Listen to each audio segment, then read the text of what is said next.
Good afternoon and welcome to our Brownfield Weekly Livestock Market recap. With us is Scott Brown again with the University of Missouri. Good afternoon, Scott. Good afternoon, Megan. Gosh, we have been talking week after week about some of the great things going on in the beef industry and the beef markets and some of these really bright spots, but things sure turned around this week. Let's talk a little bit about what happened. Yeah, so it's been a very tough week for cattle markets, and many of the things I think we've been talking about from a positive point of view have turned around to be on the negative for us. I start by, just have to remember that for the week ending April 30th, about 486 million pounds of beef we produced, continuing to see an increase. We're up 3% in total beef supplies year to date relative to 2015, and I think that song is going to continue to play for us for a period of time. So more domestic beef supplies. I start by saying what a tough week, not only for cattle prices, but also for a lot of the beef components. Cutout down 16% through Thursday of this week relative to a week ago, and you look across the board: chuck, rib, round, loin, brisket, all the components of that beef cutout value down, but 16% lower choice cutout value certainly sets the stage for folks to talk about lower cattle prices. I think from a Fed standpoint, we've certainly seen weakness both in futures as well as cash cattle for the week as a result of what I think are those lower cutout values.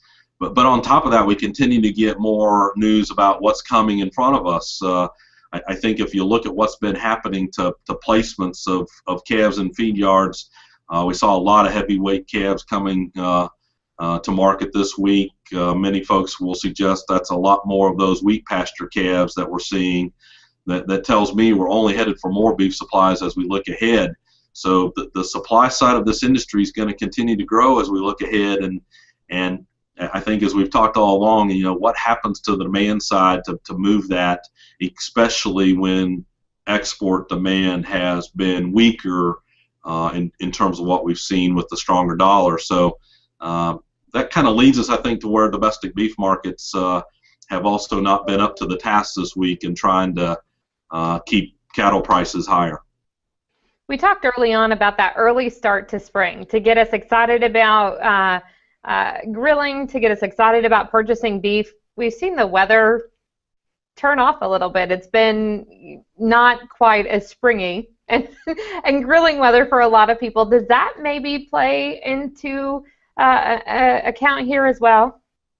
I think there's certainly something at play there. We just started our seasonal run-up as a result of nice weather and grilling sooner than we would have normal. And I think we've run out of that steam perhaps a little sooner than normal. We'll have to wait and see. In the same breath, I think we continue this on again, off again of is the economy getting stronger? Is it not getting stronger? And we're beginning to get a little more data out that suggests that, although not weakening, the rate of growth is certainly slowing a little bit relative to what maybe we would have hoped. Hopefully next week when we talk, we'll have a little bit different story, maybe a little better news on the beef side of things. Let's talk a little bit about some reports. The restaurant index came out and the consumer sentiments, correct, this week?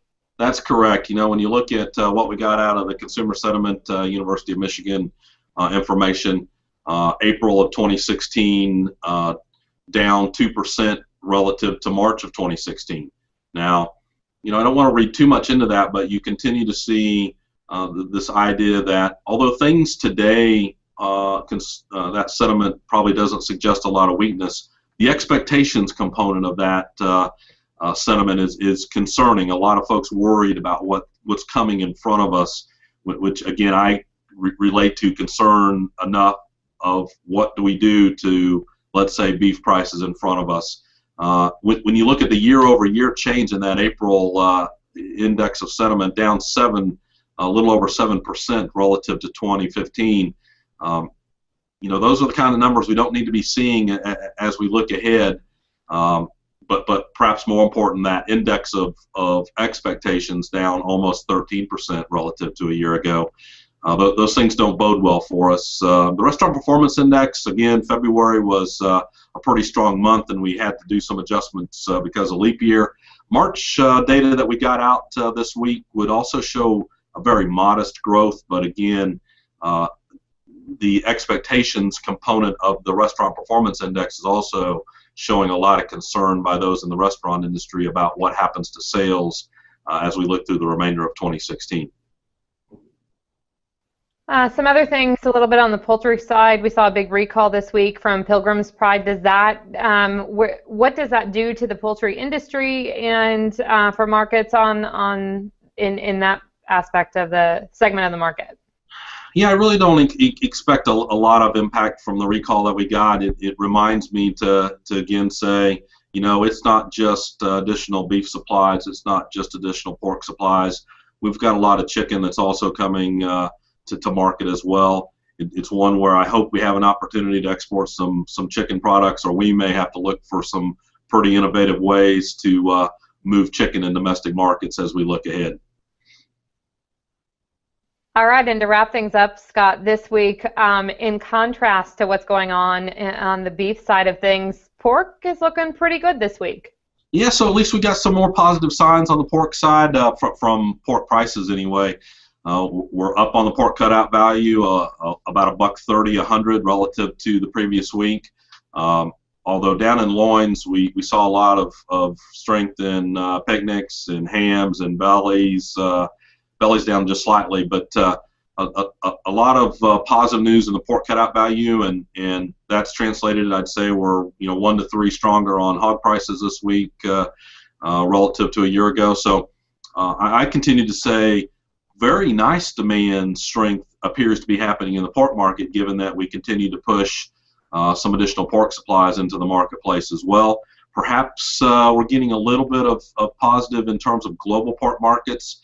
The Chinese seem to be interested in buying pork, maybe not so much from the U.S., but from some other market participants. All that's positive in terms of what we see in global pork markets.